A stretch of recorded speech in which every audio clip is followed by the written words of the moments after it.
Ne oylarınıza sunuyorum. Kabul edenler kabul edilmiştir.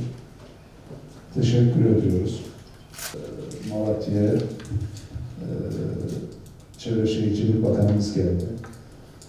Onunla yapmış olduğumuz görüşmeler neticesinde inşallah 15.000 tane konut yapılacak Malatya'ya.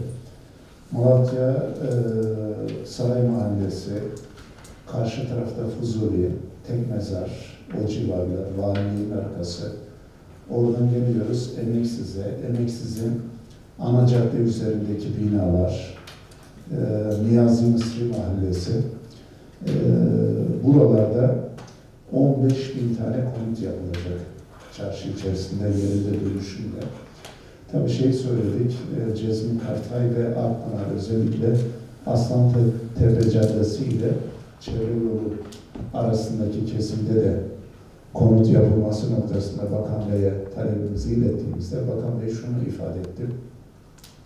Siz yerleri boşaltın, bize verin, biz hemen yarın başlayalım. Saray Mahallesi yani ya başlandı ya başlanılıyor.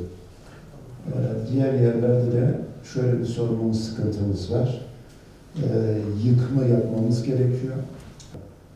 Büyükşehir'de bunları biraz konuşmamız ve bu işi hızlandırmamız gerekiyor.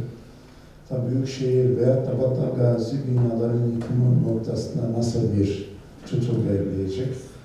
İzleyeceğimiz yol şu olmalı. İşte Niyazi Mısri'de yapılan çalışma oradaki yapılaşmayı veyahut da planlamayı bozuyorsa hemen orayı riskli veyahut da kentsel dönüşüm alanı Cumhurbaşkanlığı tarafından ilan edilir. Yapılan projede yani o planı bozuyorsa kesinlikle yıkar. Zaten bir plan çalışması yapıldı, bitti. Şu an o plana dair kaç yer yıkılacak, onların tespitlerinin yapılması lazım. Bizde çalışmalar bitti. Fakat Büyükşehir'in burada bir karar vermesi lazım.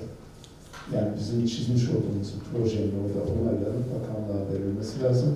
İşte 15.000 konut yapalım falan diye. Yer açın, 10.000 konut daha yapalım. Bu da inşallah hem Cezmi Kartay bölgesine ve orayı da kentsel dönüşüm alanına dahil edeceğiz. Yıkılmayan binaları da takip edip yıkımını yaptıracağız. Ve o Arslantepe Caddesi ile Çevre Yolu altında hemen hemen bina yok gibi. Orada hemen proje çalışmasını yapıp bakanlığa verdiğimizde bakanın sözü şu: siz zemini, vasatı hazırlayın, biz hemen müteahhiti bugün yarın beklemeden işe dahil edelim şeklinde bakanımızın şeyi vardı, söylemi vardı, talimatı vardı.